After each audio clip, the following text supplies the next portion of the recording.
기도드리시겠습니다.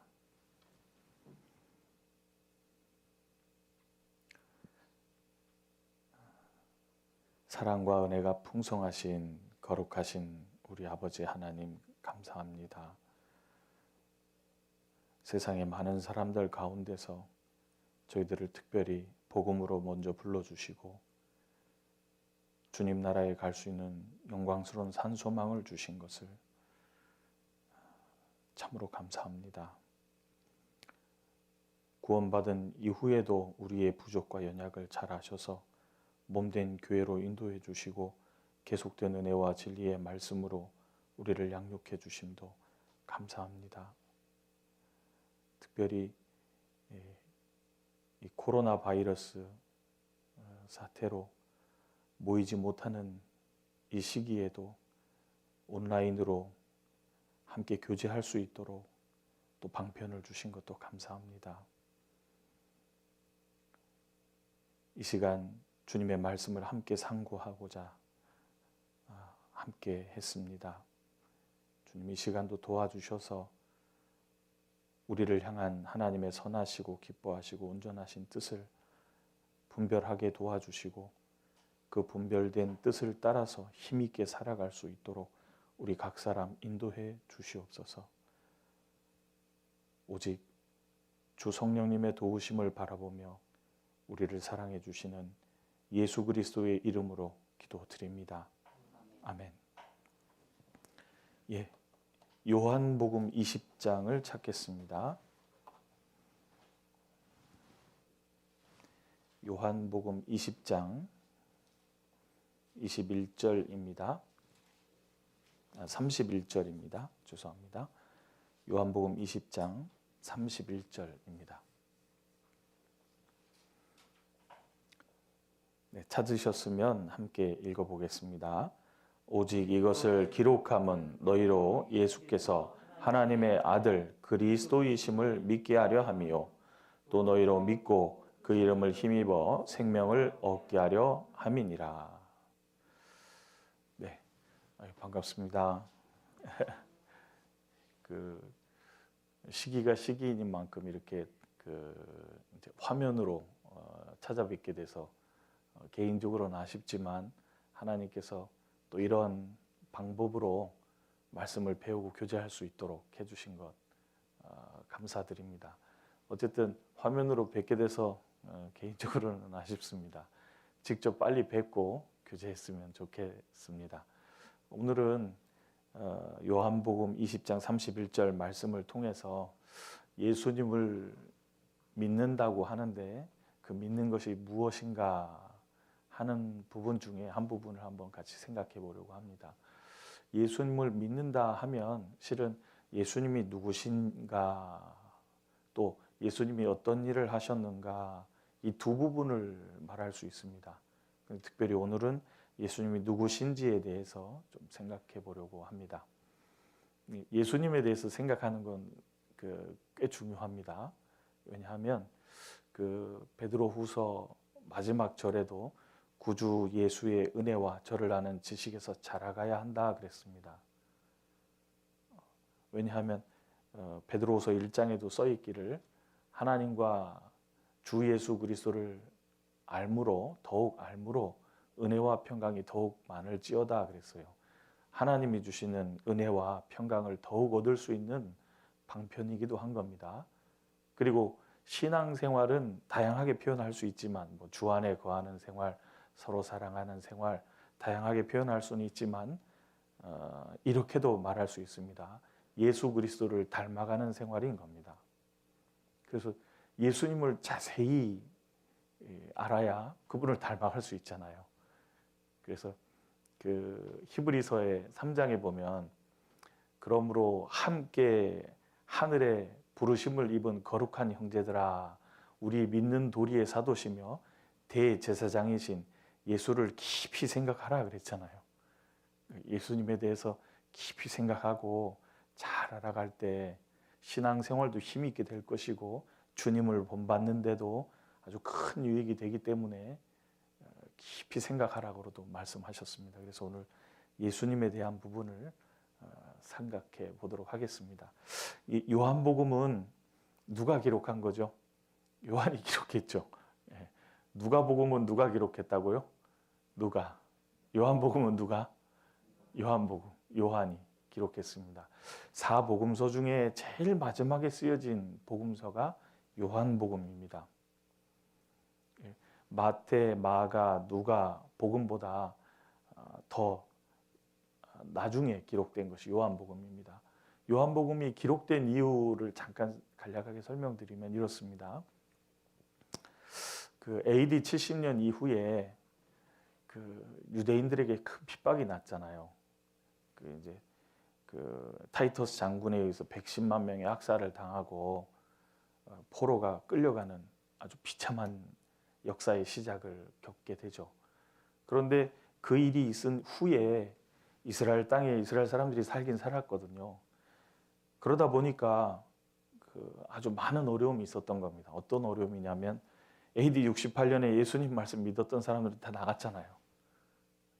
그러니까 이게 유대인들이요 대부분 이스라엘 그 예수 믿는다는 사람들을 싫어하는 거예요.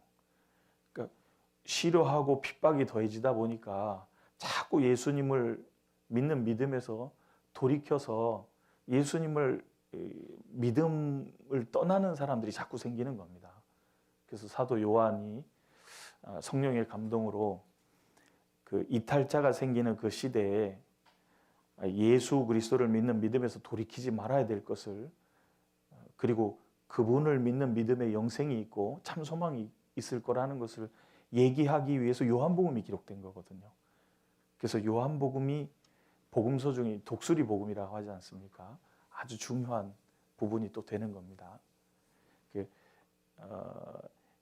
이제 예수님이 부활하시고 승천하신 뒤에 오순절에 성령이 임하심으로 예루살렘 교회가 시작되잖아요. 그때도 유대인들의 핍박이 굉장히 많았습니다. 사도행전을 읽어보면요. 사도행전 8장에 가면 스데반 집사께서 돌 맞아 죽은 이후에 예루살렘에 일어난 큰 핍박 때문에 사도들을 제외해서 성도들이 다 흩어지지 않습니까?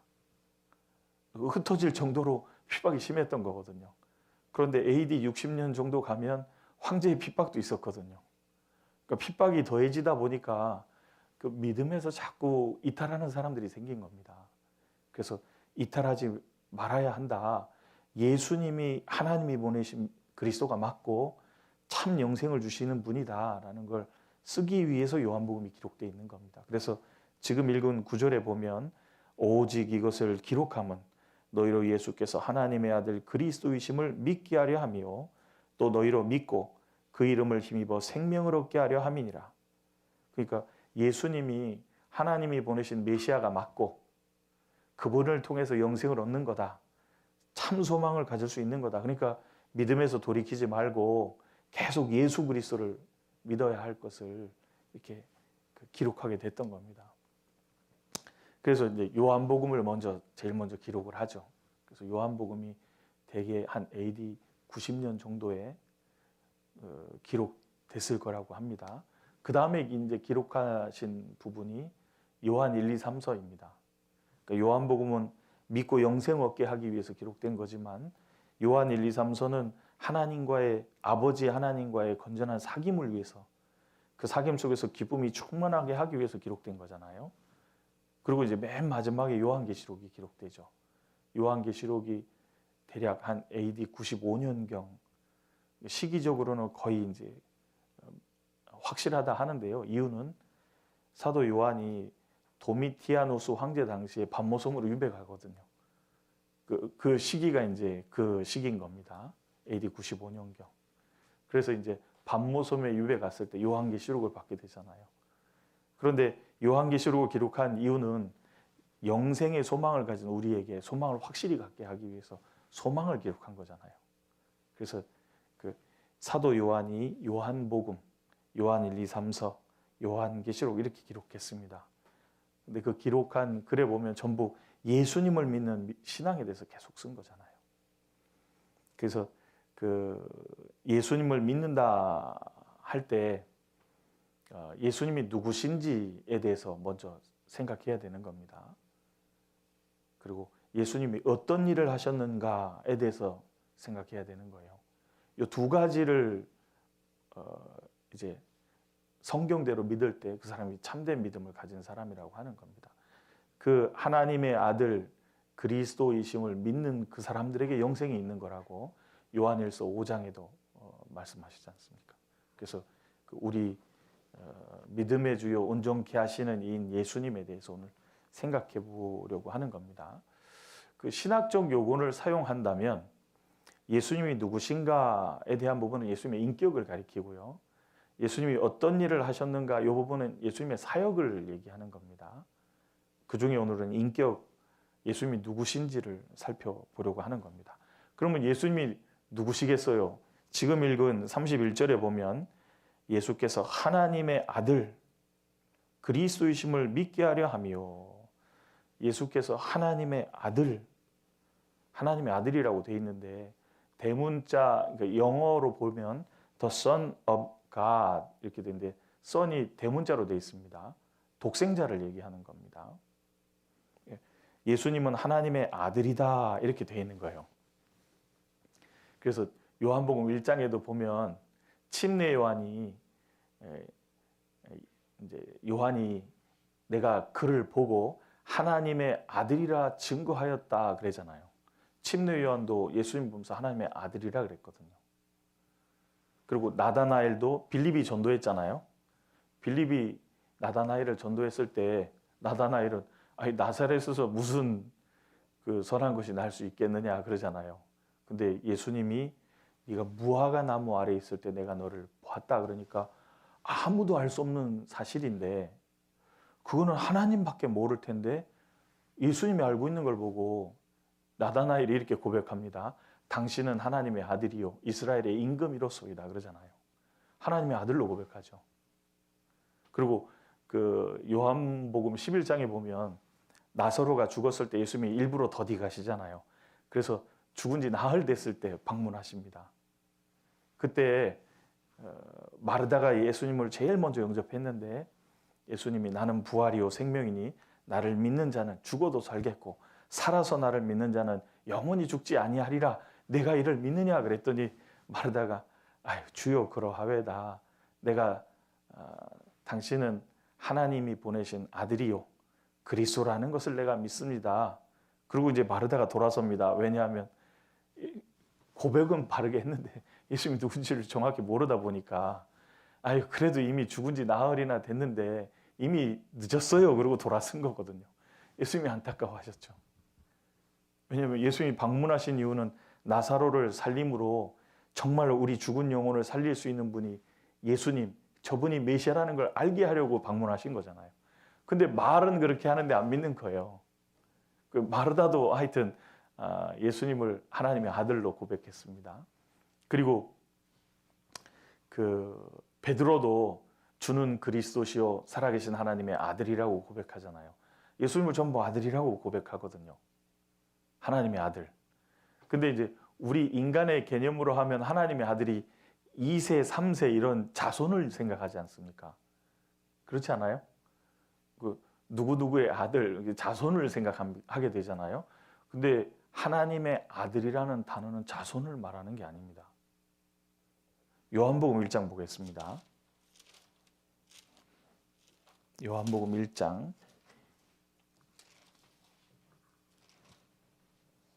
1절, 1장 1절을 같이 한번 읽어볼게요. 태초에 말씀이 계시니라. 이 말씀이 하나님과 함께 계셨으니 이 말씀은 곧 하나님이시니라 그랬잖아요. 말씀은 곧 하나님이시니라 그랬는데 14절을 같이 읽죠. 말씀이 육신이 되어 우리 가운데 거하심에 우리가 그 영광을 보니 아버지의 독생자의 영광이요 은혜와 진리가 충만하더라. 말씀은 곧 하나님이시니라 그랬는데 말씀이 육신이 돼서 우리 가운데 오신 거예요. 그래서 그 말씀이 육신이 돼서 이 땅에 오신 분을 독생자라고 하는데 18절에 보면 이렇게 표현되어 있습니다. 18절 본래 하나님을 본 사람이 없으되 아버지 품속에 있는 독생하신 하나님이 나타내셨느니라. 독생자라는 말이요, 독생하신 하나님이라는 말이에요. 그 나나주에 보면 어떤 사본에는 독생자가 이렇게 돼 있잖아요. 그렇죠? 그러니까 그 하나님의 아들이라는 표현은 2세나 3세 자손을 말하는 게 아니라 보이지 않는 하나님께서 보이는 인간의 형체를 취해서 이 땅에 오신 분을 예수님이라고 하는 겁니다. 그렇잖아요. 하나님은 안 보이지 않습니까? 그 디모데전서 6장에도 보면 본 사람도 없었고 볼 수도 없는 분이 하나님이라 그랬는데 그 하나님이 보이는 인간의 육체를 취해서 이 땅에 오신 분을 하나님의 아들이라고 하는 거예요. 그래서 이사야 7장 14절에 보면 메시아에 대한 예언에 하나님께서 친히 징조로 너에게 주실 것이니 보라 처녀가 잉태하여 아들을 낳으리니 이름을 임마누엘이라 하리라 그랬잖아요. 임마누엘이란 말은 하나님이 우리와 함께 계시다라는 말이잖아요. 그렇죠? 아들을 낳았는데 하나님이 우리와 함께 계시다 그러잖아요. 그래서 이사야 성경 9장 6절에 보면 이는 한 아기가 우리에게 낳고 한 아들을 우리에게 주신 바 되었는데 메시아가 올 것을 예언하면서 말한 겁니다. 한 아기로 그 사람의 몸을 입고 오시는 겁니다. 근데 아들로 오시는 거예요. 그 어깨는 정사를 메었고 중요한 하나님의 일을 맺다 그 말입니다.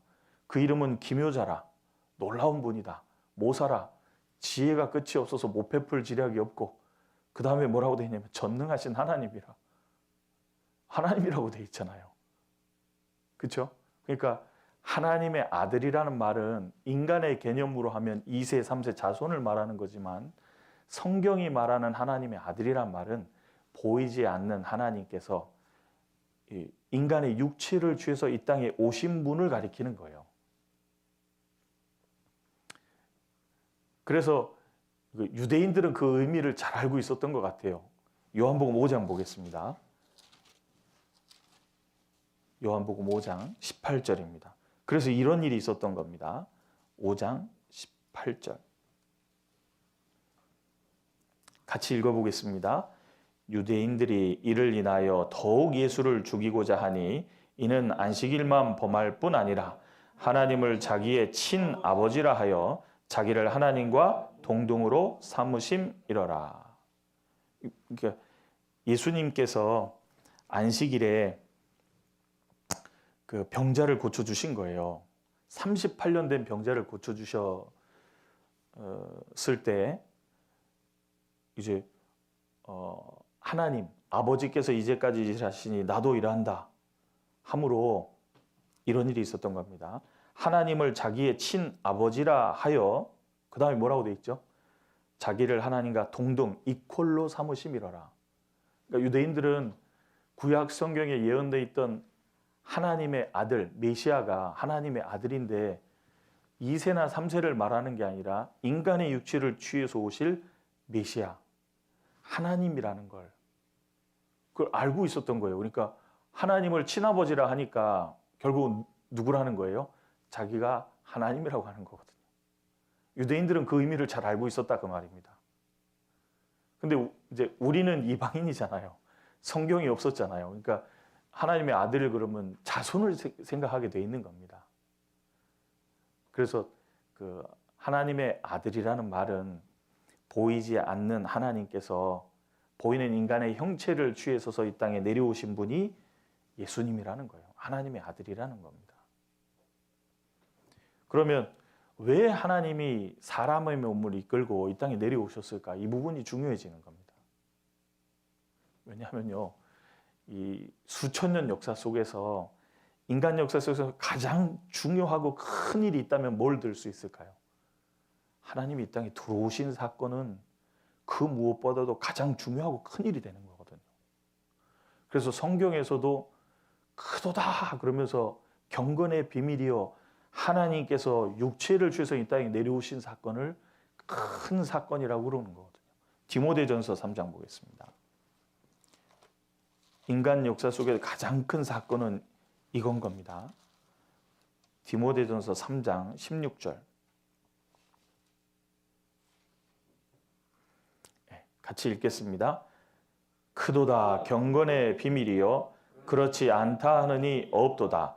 그는 육신으로 나타난 바 되시고 영으로 의롭다 하심을 입으시고 천사들에게 보이시고 만국에서 전파되시고 세상에서 믿음 바 되시고 영광 가운데서 올리우셨음이니라. 크도다 그렇잖아요. 영어 성경에 great 그랬거든요. 아, 크다, 위대하다, 아주 놀랍다. 그렇지 않다는 이 없도다. 그는 그랬는데 영어 성경에 보면 그는 God, 하나님으로 되어 있습니다. 하나님께서 육신으로 나타나신 바 되시고 그랬잖아요. 인간 역사 속에서 그 무엇보다도 가장 놀라운 사건, 큰 사건은 예수님이 이 땅에 오신 거예요. 그래서 역사를 나눌 때 예수님을 기점으로 before Christ, 예수님 이전, 그리고 이제 예수님 오신 후 아노 도미니, 이제 주의 시대다 이렇게 말하잖아요. 안노는 해를 말하고 도미니는 하나님이거든요. 주님의 시대인 거예요. 예수님이 오신 것을 기점으로 역사도 나누잖아요. 이유가 있는 겁니다. 그래서 하나님의 아들이 어떤 의미인지 생각해 봤는데 왜 하나님께서 인간의 육체를 취해서 이 땅에 오셨을까요? 물론 구원하러 오셨죠. 그건 우리 형제자매들 다 아시죠. 근데 그렇게 간단한 문제가 아니고요. 성경을 통해서 보면 간략하게 네 가지를 생각할 수 있습니다. 하나님께서 인간의 육체를 취해서 이 땅에 내려오신 이유 네 가지를 생각해 보겠습니다. 첫 번째는 하나님이 안 보이지 않습니까? 그러니까 하나님이 어떤 분인지 명확하게 나타내 주시기 위해서 육체를 이끌고 이 땅에 내려오신 거예요. 요한복음 1장입니다. 다시 보겠습니다. 요한복음 1장. 요한복음 1장 18절입니다.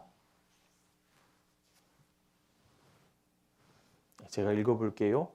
본래 하나님을 본 사람이 없으되 아버지 품속에 있는 독생하신 하나님이 나타내셨느니라. 나타내셨느니라 이러잖아요. 본래 하나님 본 사람이 없어요. 그리고 구약의 많은 선지자들은 하나님의 계획이나 뜻이나 마음을 일부를 받아서 예언했잖아요. 그렇죠? 그런데 예수님은 하나님이 어떤 마음을 갖고 계시고 어떤 계획이 있으시며 어떤 뜻이 있으신지를 명확하게 드러내신 분이다라는 겁니다. 예수님이 하나님을 정확하게 나타내신 분이 되는 겁니다. 그래서 성경에 이런 구절이 있어요. 고린도후서 1장. 고린도후서 1장입니다. 고린도후서 1장 3절. 관련된 구절을 찾아보고 있습니다. 고린도후서 1장 3절. 제가 읽어보겠습니다. 찬송하리로다. 그는 우리 주 예수 그리스도의 하나님이시요 자비의 아버지시요 모든 위로의 하나님이시며. 하나님에 대해서 말씀하시면서 이렇게 하신 겁니다. 찬송하리로다. 그렇죠. 찬송받아 마땅하신 분입니다. 하나님께서는. 그런데 그는, 하나님은 우리 주 예수 그리스도의 하나님이시요 이렇게 돼 있잖아요. 우리 주 예수 그리스도의 하나님이시요. 무슨 말이냐 하면요. 무엇의 하나님이라는 뜻은 크게 두 가지 의미가 있죠. 첫 번째는 무엇의 근원이시고 소유자이시기 때문에 그것을 주시고 누리게 하시는 분이라는 뜻이 있습니다. 무엇의 하나님이라고 할 때요. 무엇의 소유자 되시고 근원자시기 때문에 그것을 주셔서 누리게 하시는 분이다. 또 하나는 어떤 사람을 통해서 하나님께서 나타내셨다라는 겁니다. 생각해 보면 진리의 하나님이라 그러잖아요. 진리는 하나님의 것이거든요. 그러니까 하나님이 주실 수 있는 거예요. 우리도 생각해 보면요. 디도서 3장에 보면 우리가 과거에는 우리도 어리석은 자요 그랬잖아요. 어리석다는 게 뭐예요? 참과 거짓을 구별을 못했거든요. 우리 중에 한 사람이라도 참과 거짓을 올바로 구별했던 사람이 있어요? 아무도 없어요. 그렇죠? 그러니까 진리를 우리에게 나타내시고 정확히 알려주실 수 있는 분, 진리의 하나님이신 겁니다. 진리의 근원자 되시고 소유하고 계시기 때문에 주셔서 누리게 하실 수 있는 거예요. 참된 소망의 하나님이라고 하잖아요. 참 소망을 주실 수 있는 분은 하나님밖에 없잖아요. 그래서 우리에게도 구원을 얻음으로 천국의 참 소망, 산 소망을 주셨잖아요. 소유자 되시고 근원자 되셔서 주시는 분이다 그 말입니다. 평강의 하나님이시잖아요. 지난주 수요일도 이제 우리를 참으로 위로해 주실 수 있는 분 하나님밖에 없다. 평강의 하나님을 배웠는데요. 진정한 평강을 주실 수 있는 분 하나님밖에 안 계시잖아요. 세상이 주는 평안은 상황이 바뀌고 환경이 바뀌면 없어지잖아요. 하나님이 주시는 평안은요, 상황이 바뀌고 환경이 바뀌어도 안 없어져요. 하나님은 세상이 주는 것과 다른 평강을 주시는 거거든요. 그리고 위로의 하나님이시잖아요. 참으로 위로해 주시는 분은 하나님이시잖아요. 그리고 극락의 하나님이시죠. 참된 기쁨을 우리에게 주실 수 있는 분이잖아요. 그러니까 어떤 것에 무엇의 근원자 되시고 소유주이시기 때문에 그걸 주실 수 있는 분이다라는 걸 나타내는 게 무엇의 하나님인 겁니다.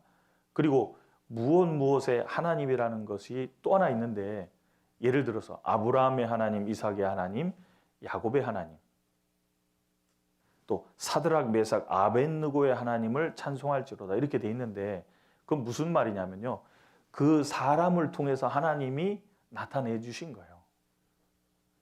그 사람을 통해서 하나님이 어떤 분인지를 나타내 보여주신 거다 그 말입니다.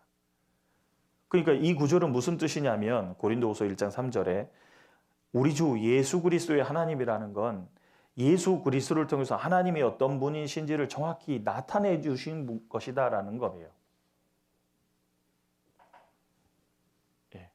그래서 예수님께서 하나님이 어떤 분이신지를 정확히 나타내 보여주신 분이 되는 겁니다. 하나님이 어떤 분인지 알게 해주려고 육체를 주셔서 이 땅에 오신 거예요. 예를 들어 보겠습니다. 욥기에 보면 이런 구절이 있습니다. 하나님은 전능하셔요. 지혜가 한이 없으셔요. 그런데 어떤 구절이 있냐면 아무도 멸시치 않는다 그랬잖아요. 그렇지 않아요? 아무도 멸시치 않는다 그랬는데 진짜 그럴까 잘 몰랐거든요. 예수님이 이 땅에 오셔서 말씀하시고 행동하신 걸 보면 정말 아무도 멸시치 않는 걸 드러내 주시는 거예요. 그 사마리아를 통과하실 때 사마리아 여인은 6번째 남편하고 살고 있었잖아요. 인생의 참된 행복을 누려보려고 남편을 바꿔가면서 살아봤는데 진정한 만족이 없었잖아요. 그런데 동네 사람들은 싫어 버림받은 그 여인을 예수님은 구원하기 위해서 끝까지 인도하셔서 건져주시잖아요. 진짜 아무도 멸시치 않는 겁니다. 그리고 수로보니게 여인은 이방 여인이었는데 정말 멸시치 않고 축복을 내려주시잖아요. 요한복음 8장에 가늠하다 현장에서 잡힌 여인은 사람들이 다 돌 들어서요, 여인은 즉결 심판으로 죽여야 된다 그랬는데 멸시 안 하시고 그 여인도 건져주시잖아요. 나도 너를 정죄치 않는다는 말은 그 여인의 죄를 위해서도 이 땅에 오신 거잖아요. 누가복음 20장의 그 한편 강도는 처음에는 욕했지만 죽기 얼마 전에 예수님께 자비를 구했을 때요, 기꺼이 축복해 주시고 내가 오늘 나와 함께 낙원에 있으리라. 아무도 멸시치 않는 게 드러났잖아요. 예수님을 통해서요. 하나님이 어떤 분이신지를 명확하게 나타내 보여주신 겁니다. 요한복음 10장 보겠습니다. 요한복음 10장. 요한복음 10장 30절.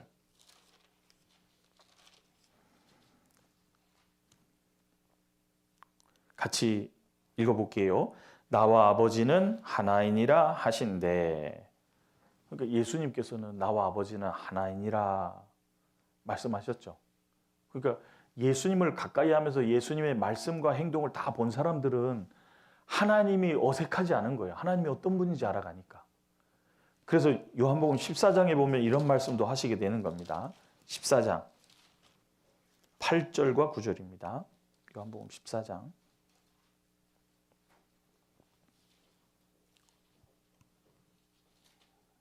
같이 읽어볼게요. 빌립이 가로되 주여 아버지를 우리에게 보여주옵소서. 그리하면 족하겠나이다. 예수께서 가라사대 빌립아 내가 이렇게 오래 너희와 함께 있으되 네가 나를 알지 못하느냐? 나를 본 자는 아버지를 보았거늘 어찌하여 아버지를 보이라 하느냐? 그렇죠. 예수님의 말씀과 행동을 다 본 사람은 하나님이 어떤 분인지를 자연스럽게 알아갈 텐데 빌립은 아유 하나님을 좀 보여주세요. 그러니까 아니 나를 본 자는 아버지를 보았거늘. 그래서 이렇게 말씀하시게 된 겁니다. 예수님께서 아버지가 어떤 분이신지를 나타내 보여주신 분이기 때문에 그렇습니다.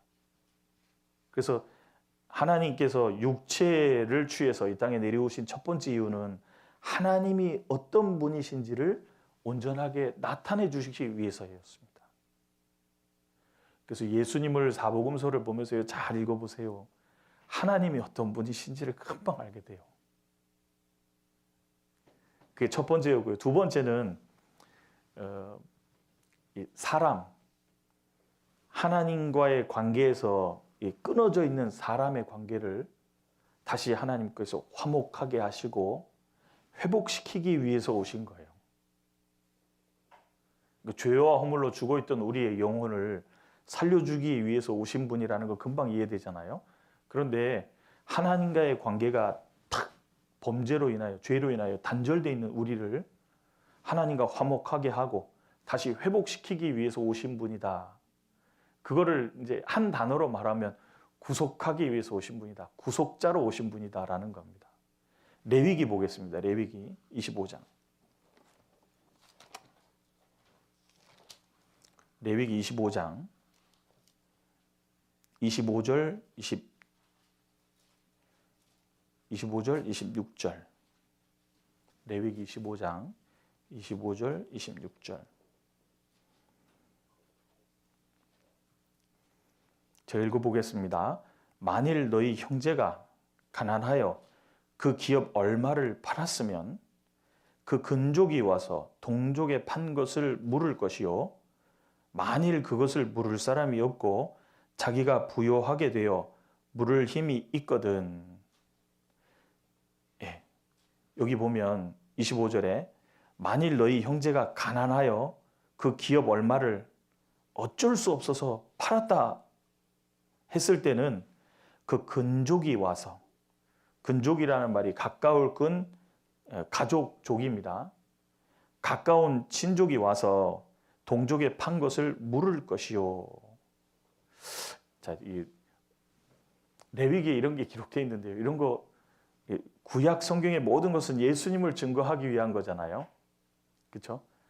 성경은 내게 대하여 증거하는 것이로다. 요한복음 5장에 그런 말씀이 있는데요. 이 부분도 예수님을 증거하기 위해서 기록되어 있는 겁니다. 그 형제 중에 어쩔 수 없이 너무너무 가난해서 자기가 가지고 있는 기업, 땅을요, 자기의 소유를 얼마를 판 거예요. 그런데 이 사람이 이제 찾을 능력도 없고 막 그럴 때 가까운 근족이 와서 능력이 있는 근족이 와서 그걸 도로 값을 주고 되찾아 줄 수 있는 법을 하나님이 주신 겁니다. 그렇죠? 그래서 여기서 이제 그 물을 자라고 되어 있는데요. 물을 것이요 했을 때 그 물은다라는 말이 영어로 보면 리딤인 거예요. 그거를 사람으로 바꾸면 리디머, 구속자가 되는 겁니다. 이 구속이라는 말이에요. 그래서 룻기에 보면 그 나오미가 룻과 함께 이스라엘 땅으로 돌아가지 않습니까? 근데 이미 기업을 다 팔고 갔기 때문에 기업을 찾아줄 사람이 없었는데 가까운 친족 중에 보아스가 있고 보아스가 그 기업을 찾아주잖아요. 그래서 이 고엘이라는 제도인데요. 고엘 제도가 룻기에 자세히 나와 있는데 왜 써 있냐면 그게 우리와 관계된 얘기인 겁니다. 들어보세요. 우리는 아담이 범죄함으로 타락했잖아요. 하나님이 사람을 만드신 이유는 하나님의 영광을 주기 위해서 만들었는데 사람이 마귀에게 짐으로 진자는 이긴 자의 종이 된다 그랬으니까 지금 죄의 종노릇 하면서 죽기를 무서워하면서 일생에 매여 종노릇 하고 있는 거예요. 그런 우리를 예수님이 인간의 몸을 이끌고 이 땅에 오신 거예요. 왜냐하면 친족으로 오신 겁니다. 친족이어야 되거든요. 그래서 사람의 몸을 이끌고 이 땅에 오셔서 우리가 어쩔 수 없으셔서 이렇게 팔게 된 그 하나님의 영광, 그 기업을 주님이 되찾아주기 위해서 오신 거다 그 말이에요. 그래서 성경에 하나님이 구속자라고 기록이 돼 있잖아요. 이사야 성경 44장에 보면 하나님이 이스라엘의 구속자 하나님이라 그랬거든요. 그 44장이 왜 기록되어 있는지 설명을 드리면 금방 이해돼요. 이스라엘은 하나님이 예언해 주신 메시아를 알아보지 못하고 죽여서 전 세계에 흩어지는데 하나님께서 그들을 돌아오게 할 거라는 얘기가 43장에 있거든요. 그러면서 44장에 가서 이스라엘의 구속자가 하나님이라고 말하거든요. 욥기에 보면요. 나의 구속자가 살아계시다. 욥은 자기의 구속자가 살아계시다 그러잖아요. 자기가 죄에 매여서 종노릇하는 자기를 위해서 구속하여 주실 분이 살아계시다라는 걸 간증하잖아요. 그것처럼 우리의 구속자로 주님이 이 땅에 들어오신 거거든요. 친족이 돼야 되니까. 그래서 근족이어야 되기 때문에 사람으로 오신 거고 와서 이 땅에 오신 거잖아요. 와서 동족이 판 것을 우리의 조상 아담이 마귀에게 져서 잃어버린 그 기업을 찾아주기 위해서 오신 거예요. 그래서 우리가 잃어버린 하나님의 영광을 되찾아주기 위해서 사람의 몸을 이끌고 이 땅에 내려오시게 됐던 겁니다. 근데 이 관계가 회복되려면 하나님과의 관계에서 우리가 큰 문제, 비참한 운명 가운데 있다는 걸 먼저 알아야 되는데 우리가 잘 모르잖아요. 그렇죠?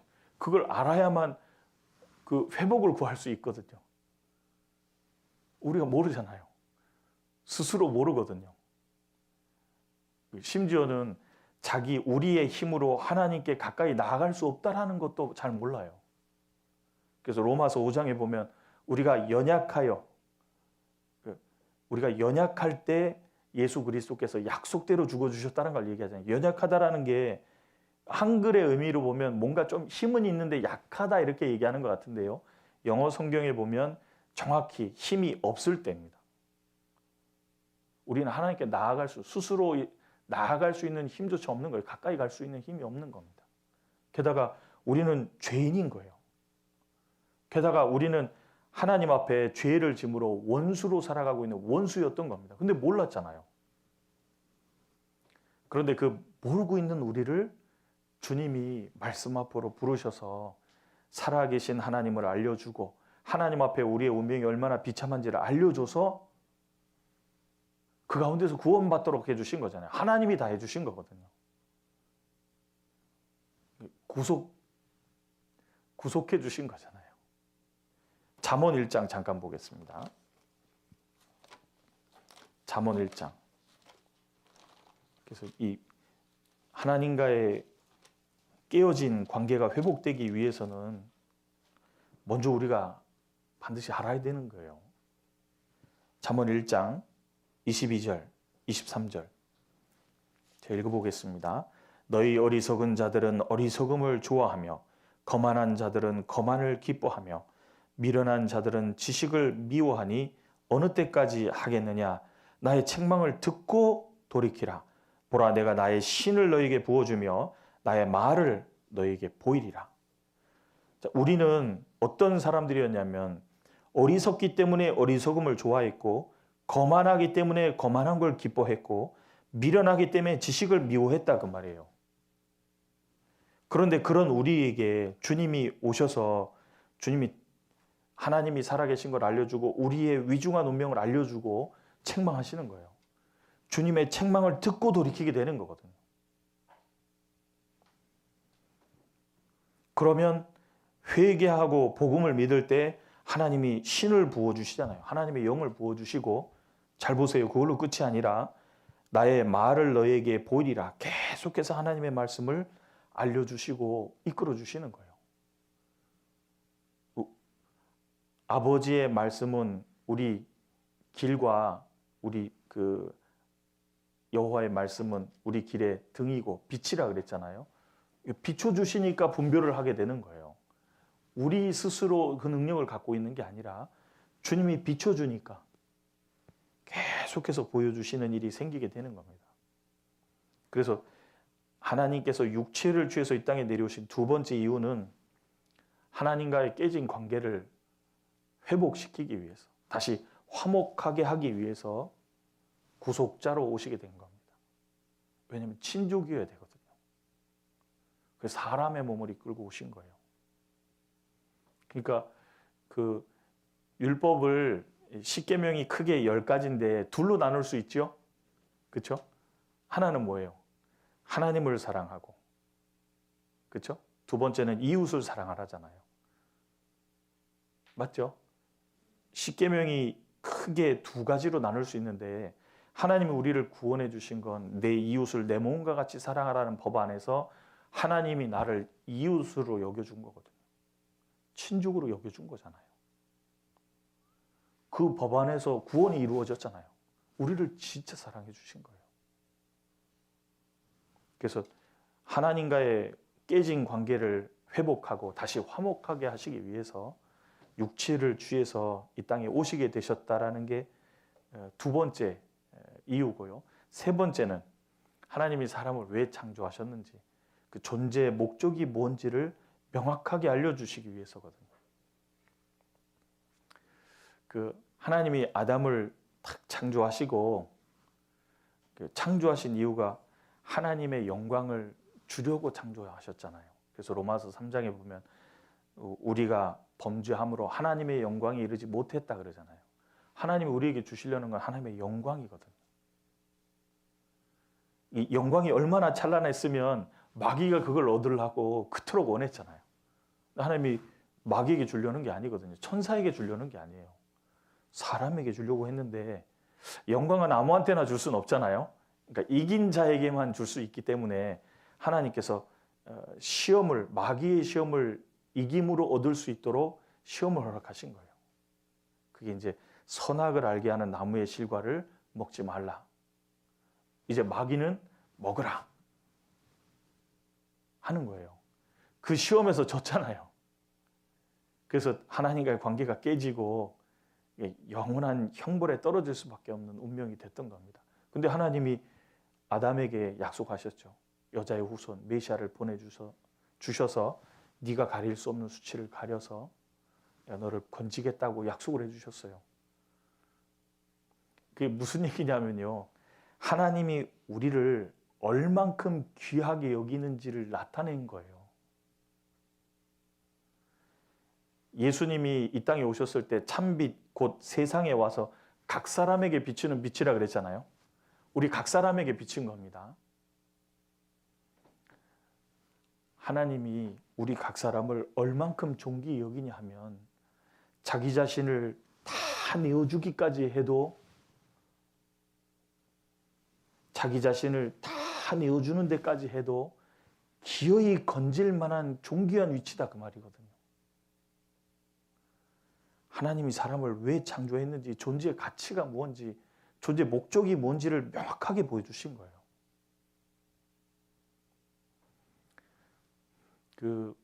우리 이제 말씀을 듣고 있는 모든 형제 자매님들이 계실 텐데요. 잘 생각해 보시면 역사 속에서 우리 각 사람은 유일한 존재입니다. 다 그 사람밖에 없는 거예요. 근데 그 각 사람의 죄를 해결해 주기 위해서, 구원하기 위해서 이 땅에 내려오신 거예요. 그것은 나를 얼만큼 가치 있게 여기고 귀하게 여기는지를 보여준 거다 그 말이에요. 왜냐하면요, 우리도 잘 알 텐데요, 가치 없는 것을 위해서 큰 비용을 지불하는 적은 없어요. 가치 없는 것을 얻으려고 아주 어마어마하게 큰 희생을 치르는 법은 없다 그 말이에요. 그러면 아버지께서 나를 위해서 자기 자신을 내어주시기까지 한 희생은요, 나를 얼만큼 귀하게 여기는지를 보여준 거잖아요. 나를 왜 만드셨는지, 내 생명을 왜 허락하셨는지, 나를 얼만큼 귀중히 여기시는지를 아주 정확하게 보여주신 거예요. 우리 각 사람은요, 주님이 십자가에 못 박혀서 6시간 동안 물과 피를 다 흘려서 구원할 만큼 그렇게 존귀한 자다라는 겁니다. 우리는 신앙생활 하다가 신앙의 중심이 약간 흐트러지고 우리의 시선이 엉뚱한 데로 빠질 때는 아유, 내가 이렇게 살면 아버지가 미워하시겠다, 이런 나를 미워하시겠구나 생각할 때도 있을 겁니다. 천만에요, 그건 속는 거예요. 그럴 리가 없어요. 죄는 미워하지만 그 사람은 절대로 안 미워합니다. 그 사람은 주님의 그 큰 사랑으로 사랑하고 계신 거예요. 각 사람을 얼만큼 존귀히 여기시는지를 보여주신 거잖아요. 그래서 기어이 구원하심으로 우리 예수님은 맏아들이 되시고, 이 땅에 오실 때는 독생자였는데 맏아들이 되시고 우리를 뭐라 그랬죠? 형제라고 부르시기를 부끄러워하지 않았다 그랬잖아요. 우리 각 사람이 예수님의 동생들인 거예요. 그런 값진 희생, 그런 주님의 그 모든 것을 들여서 나를 건질 만큼 내가 그렇게 귀하다, 그렇게 사랑하고 있다, 그걸 보여주신 거잖아요. 히브리서 1장 보겠습니다. 히브리서 1장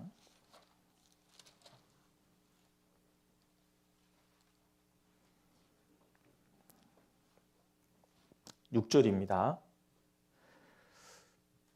또 맏아들을 이끌어 세상에 다시 들어오게 하실 때에 5절 6절입니다. 제가 읽어볼게요. 하나님께서 어느 때에 천사 중 누구에게 네가 내 아들이라 오늘날 내가 너를 낳았다 하셨으며, 또 다시 나는 그에게 아버지가 되고 그는 내게 아들이 되리라 하셨느뇨? 여기 보면 히브리서는 이제 히브리인들, 유대인들에게 기록된 건데요. 이 이스라엘 사람들이 예수 그리스도는 잘 모르고 자꾸 엉뚱한 걸 숭배하고 섬기니까 몇 개 쭉 논증하게 됐는데, 1장은 천사보다 우월하신 예수 그리스도를 말하고 있고, 2장은 이제 선지자보다 1장 앞에 선지자보다 우월하신 예수님을 말하고 있고, 그 다음에 지금 읽은 본문부터는 천사보다 우월하신 예수님을 말씀하고 있고, 3장에 가서는 모세보다 우월하신 예수님을 말하고 있어요. 그 우월하다 그랬을 때 우월하다는 말이 비교 안 되는 하늘과 땅 차이로 그 뛰어나신 분이라는 걸 얘기하는 겁니다. 왜? 예수 그리스도를 믿어야 되니까. 이스라엘 사람들은 모세의 후손이라고 모세를 좋아하고 모세를 섬기는 거예요. 모세도 예수님을 믿었는데 모세보다 뛰어나신 예수 그리스도를 말하고 있는 겁니다. 근데 지금 천사도 숭배하고 있으니까 이렇게 말하고 있는 겁니다. 하나님께서 어느 때에 천사 중 누구에게 아들이라고 얘기한 적이 있냐? 없습니다. 천사는 종이지 아들이 아닌 거예요. 자녀 삼으려고 만든 존재가 아닌 겁니다. 나는 그에게 아버지가 되고 그는 내게 아들이 되리라 천사에게 말한 적이 있느냐? 그런 적 없다 그 말입니다. 그런데 2장 보겠습니다. 2장 11절 12절 여기는 같이 읽어보죠. 거룩하게 하시는 자와 거룩하게 함을 입은 자들이 다 하나에서 난지라. 그러므로 형제라 부르시기를 부끄러워 아니하시고 이르시되 내가 주의 이름을 내 형제들에게 선포하고 내 주를 교회 중에서 찬송하리라 하셨으며, 여기 보면 거룩하게 하시는 자 예수님이죠. 히브리서 10장에 보면 이 뜻을 쫓아, 하나님이 예수님이 십자가에 죽으시는 게 하나님 뜻이잖아요. 이 뜻을 쫓아 자기를 단번에 들이심으로 우리가 거룩함을 얻은 거잖아요. 하나님 편으로 구별됐다, 천국 가게 됐다 그 말이거든요. 그렇게 거룩하게 하시는 자는 예수님이잖아요. 그리고 거룩함을 입은 자들, 거룩하게 함을 입은 자들, 우리잖아요. 구원받은 성도. 그런 거룩하게 함을 입은 자들이 다 하나님께는 낮췄잖아요. 그러므로 형제라 부르시기를 부끄러워 아니하시고 이르시되 내가 주의 이름을 내 형제들에게 선포하고 내가 주를 교회 중에서 찬송하리로다. 예수님이 구원받은 성도들을요, 형제라고 부르시기를 부끄러워 아니하세요. 자녀 삼으려고 하나님의 영광의 기업을 주시려고 만든 존재잖아요. 전에 교회학교 선생님이 이런 적이 있었어요. 초등부 아이들인데 자꾸 이제 떠들고 그러니까 선생님이 너 자꾸 그러면 하나님이 너 미워한다, 싫어한다 그런 거예요. 그런데 이제 그걸 듣고 있던 전도인께서 그걸 듣고 나중에 이제 끝나고 선생님이 나오셨을 때 웃으시면서 그러시더라고요. 애들이 떠들면 하나님이 미워할까요? 그러진 않을 것 같은데 하나님이 그래도 사랑하지만 선생님 말씀 잘 듣는 걸 원하시겠죠. 그런 걸로 하나님이 미워한다 그러면 안 됩니다. 근데 그 말이 맞아요, 틀려요? 맞잖아요. 그렇죠? 하나님이 얼마나 사랑하시는데요. 죽기까지 사랑해 주셨는데 그 하나님께서 이런 말씀도 하시잖아요. 아들을 아끼지 않고 내어주신 이가 너희를 위해서 좋은 은사들을 기어이 주시지 않겠느냐. 로마서 8장에 그런 부분도 있잖아요. 하나님이요 예수님을 독생자를 아끼지 않고 내어주셨는데 뭔들 못 주겠냐. 우리를 그렇게 사랑하고 계신 거예요. 우리를 그렇게 귀하게 여기고 있다고요. 속으면 안 됩니다. 그래서 우리가 얼마나 존귀한 존재인지 우리의 존재 목적이 뭔지 확실히 알려주기 위해서 사람의 몸을 이끌고 이 땅에 내려오신 겁니다. 그리고 예수님이 이 땅에 계실 때 아버지와 사귐이 친밀하셨잖아요. 왜일까요? 구원받은 우리가 아버지와 친밀한 사귐을 예수님처럼 갖기를 진짜 원하시는 거예요. 그걸 보여주신 겁니다. 주님과의 사귐이 친밀하기를 진짜 원하고 계신 겁니다. 그리고 이제 네 번째로는 구원받은 이후에 우리가 어떻게 살아야 할지를 보여주기 위해서거든요. 로마서 8장 보겠습니다. 로마서 8장.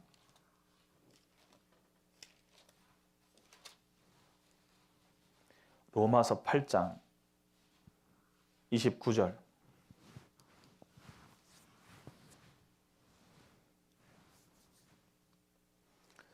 제가 읽어보겠습니다. 하나님이 미리 아신 자들로 또한 그 아들의 형상을 본받게 하기 위하여 미리 정하셨으니. 여기서 이제 미리 아신 자들이라는 그 하나님을 사랑하는 자, 곧 그 뜻대로 부르심을 입은 자들, 그 전구절에 얘기하는 그 사람들을 얘기하는 겁니다. 뭐 다른 거 얘기하는 게 아니라 로마서에 기록된 대로 회개하고 믿음으로 구원받은 성도들을 가리키는 거예요. 그 아들의 형상을 본받게 하기 위하여 미리 정하셨으니 이는 그로 많은 형제 중에서 맏아들이 되게 하려 하심이니라. 쉽게 얘기하면 예수님이 맏아들이 되게 하신 이유는 그 이제 구원받은 모든 성도들, 형제들이 아들의 형상, 예수님의 형상을 본받게 하기 위해서라고 그러잖아요. 그래서 정하신 겁니다. 맏아들로 삼으신 이유는 예수님의 형상을 본받으라고. 왜냐하면 우리도 하나님의 자녀잖아요. 그렇죠? 하나님의 자녀들이 본받아야 될 분이 예수님인 거예요. 그래서 예수님이 어떻게 사셨는지를 잘 보면요. 예수님이 이 땅에 내려오신 이유가 뭐였죠? 요한복음 6장 보겠습니다. 요한복음 6장. 우리를 구원하려고 오신 게 맞아요. 그런데 요한복음 6장에 보면 예수님이 이 땅에 내려오신 그 이유가 이렇게 정리되어 있습니다. 6장 38절 39절. 내가 하늘로서 내려온 것은 내 뜻을 행하려 함이 아니요 나를 보내신 이의 뜻을 행하려 함이니라. 나를 보내신 이의 뜻은 내게 주신 자 중에 내가 하나도 잃어버리지 아니하고 마지막 날에 다시 살리는 이것이니라. 내가 하늘로서 내려온 것은, 인간의 육체를 취해서 이 땅에 오신 이유는 내 뜻을 행하려 함이 아니요, 성자 예수님이 자기의 원대로 하셔도 되는데 내 뜻을 행하려 함이 아니라 나를 보내신 이의 뜻을 행하려 온 거라 그러잖아요. 우리도 구원받은 이후의 삶은 이제 육체의 남은 때를 전처럼 우리의 마음과 생각이 원하는 대로가 아니라 하나님의 뜻을 따라 살게 하려 하심이라 그랬잖아요. 베드로전서 4장에. 이제 우리의 남은 때는 하나님의 뜻을 따라 사는 겁니다. 근데 예수님은 이 땅에 내려오신 이유가 나를 보내신 이의 뜻을 행하기 위해서 오신 거예요. 그래서 요한복음 4장에 보면 예수님이 일찍 예루살렘 유다 땅에서 떠나서 사마리아로 쭉 걸어오셨잖아요. 일찍부터 걷기 시작하셨으니까 사마리아 가셨을 때 정오라고 돼 있는데요. 정오가 되니까 얼마나 배고프고 목이 마르겠어요. 유대 광야를 걸어보면 알 텐데 태양빛이요, 우리나라랑 좀 달라요. 지중해 기후라 태양빛이 자결하는데요, 목 안이 굉장히 타는 듯한 갈증이 있습니다. 목 안이 말라요.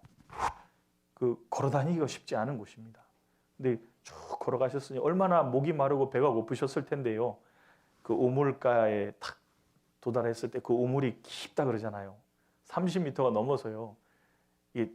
내리는 두레박 이런 게 없으면 길어 먹을 수가 없어요. 근데 여인이 왔을 때 물을 달라고 구하시잖아요.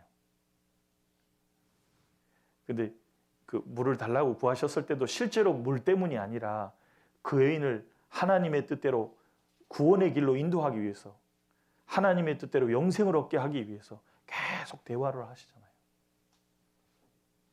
그랬을 때 그 여인은 예수님이 그냥 유대인으로 알았다가, 그리고 선지자로 알았다가 메시아로 알게 되잖아요. 그리고 동네로 뛰어들어갔을 때 예수님이 제자들이 먹을 것을 구해서 딱 왔을 때 내게는 너희가 알지 못하는 양식이 있다 말씀하시죠. 근데 제자들은 철이 없어서 야, 누가 먼저 먹을 거 갖다 드렸냐? 묻죠. 근데 그때 예수님이 말씀하셨습니다. 나의 양식은 나를 보내신 이의 뜻을 행하고 그의 일을 온전히 이루는 것이 양식이다 그러잖아요. 예수님은 정말 주님의 뜻이 이루어지는 거, 그게 너무 좋은 거예요. 그게 마음의 소원이에요. 우리 구원받은 형제 자매님들도 아버지의 뜻이 이루어지는 게 마음의 원이죠. 예수님처럼은 아닐 거거든요. 신앙이 성장하는 만큼 깊이가 달라지고 신앙이 성숙하는 만큼 마음의 원이 달라질 거거든요. 점점 본받아 가는 거잖아요. 그래서 예수님은 정말 아버지의 뜻을 행하고 그의 일을 이루는 게 원이었어요. 그리고 예수님이 십자가에 못 박혀서 우리의 죄를 대속하기 위해서 오신 분이기 때문에 십자가 앞에 두고 간절히 기도하시잖아요. 눈물로 간절히 기도하시다가 땀방울이 핏방울이 되도록, 히브리서에 보면 눈물을 흘리시고 통곡하시면서 간절히 기도하셨다고 되어 있잖아요. 아버지여, 할 수만 있거든 이 잔을 내게서 옮기시옵소서. 예수님도 사람인 겁니다. 고통이 얼마나 클지를 아니까. 그런데 나의 원대로 마옵시고 아버지의 원대로 하옵소서. 여러분, 우리 청년들, 정욕이 강한 청년들 잘 알 텐데요. 아버지의 뜻이 있는 건 알지만 정욕도 강하잖아요. 그래서 순복이 안 되고, 아는데 순복이 안 될 때도 많죠. 예수님은 그런 가운데서 간절히 기도하셨어요. 예수님은 그런 가운데서 진짜 주님의 뜻이 이루어지는 걸 간절히 원했어요. 우리 형제 자매님들 중에도 정말 아버지의 뜻이 이루어지는 걸 한이 맺히듯이 원하는 분들이 있을 겁니다. 정말 우리 가족에게 아버지의 뜻이 이루어지는 걸 정말 간절히 원하고 간절히 기도하는 속에서 자기 육체를 치고 아버지의 뜻을 따라 순종하는 걸 할 수 있는 거거든요. 육체가 어지간히 강해서요, 그 기도가 아니면 안 돼요. 예수님도 그러셨잖아요. 그래서 간절히 기도하는 속에서 예수님은 아버지의 뜻을 위해서요, 스스로 그 길을 걸어가셨잖아요. 자원함으로 걸어가셨습니다. 그래서 그 구원의 역사를 완성하시게 되시죠. 하나님의 영광을 위해서 살아가신 거예요. 우리가 본받을 분이 예수님인 겁니다. 그래서 예수님이 이 땅에 아버지의 뜻을 행하고 그의 일을 온전히 이루기 위해서 계셨던 것처럼 우리의 삶의 이제 목적도 하나님의 영광을 위해서 아버지의 뜻을 행하고 그의 일을 온전히 이루기 위해서. 이 시기가 별로 좋진 않잖아요. 바이러스 때문에. 이럴 때 전도할 분들, 만날 분들 미리 전화하고 마음을 준비시키고 마음밭도 갈고 친해지기도 하고 활용할 수도 있을 겁니다. 지금 이 시기에. 그래서 이제 다시 자유롭게 좀 만날 수 있을 때 그분들을 주님께로 인도해서요. 주님께 영광이 되고 우리는 진짜 주님의 역사가 이루어지는 걸 보면서 기뻐하고 그런 기쁨이 가득 찰 수 있도록 준비하는 기회도 됐으면 좋겠습니다.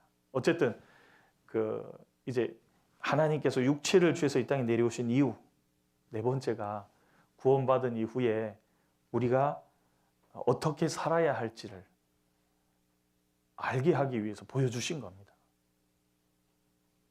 그게 우리의 삶의 목적이 돼야 되겠죠. 그리고 원하되 이제 구원받은 지 얼마 안 된 분은 원함은 있지만 좀 약할 수도 있지만요. 신앙이 자라가면서 그게 깊어지는 겁니다. 내가 다른 건 몰라도 아버지의 뜻 이루어지는 건 꼭 봐야 되겠다. 주님의 일이 우리를 통해서 이루어지는 걸 봐야 되겠다. 그게 깊어질 거예요. 그래서 나중에 주님 뵐 때 주님께서 아주 기뻐하시는 일들이 될 겁니다. 어쨌든 오늘은 예수님을 믿는다 했을 때 예수님이 누구신지를 좀 생각해 봤습니다. 예수님의 인격이 무엇인지를 생각해 봤고요. 다음에 예수님이 하신 일이 무엇인지도 좀 구체적으로 생각해 볼 수 있는 기회가 됐으면 좋겠습니다. 같이 기도하겠습니다. 하나님 아버지 감사합니다. 우리를 영원한 형벌 가운데서 구원해 주셔서 하나님 나라 갈 수 있는 영광스러운 소망 주신 것 감사합니다.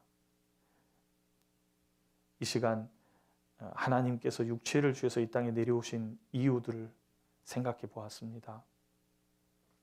주님, 우리 청년 형제 자매님들께서 우리 구주 예수 그리스도를 더욱 알아갈 수 있도록 해주시고 알아가는 중에 주님이 주시는 은혜와 평강을 더욱 누리고 더욱 주님을 본받아 살아가는 각 사람이 될 수 있도록 도와주시옵소서. 이 어려운 시기도 이런 걸 통해서 오직 주님의 선한 뜻이 이루어질 줄을 믿습니다. 주님, 우리 각 사람에게도 주님이 약속하신 그 선한 뜻들이 이루어지는 걸 볼 수 있도록 도와주시고 마음이 연약한 분들, 어려움 가운데 있는 분들 주님의 위로로 위로해 주셔서 주님과 함께 그 일을 극복하고 함께 걸어갈 수 있도록 인도해 주시옵소서. 오늘의 교제를 허락해 주신 주님께 감사드리옵고 우리를 참으로 사랑해 주시는 예수님의 이름으로 기도드립니다.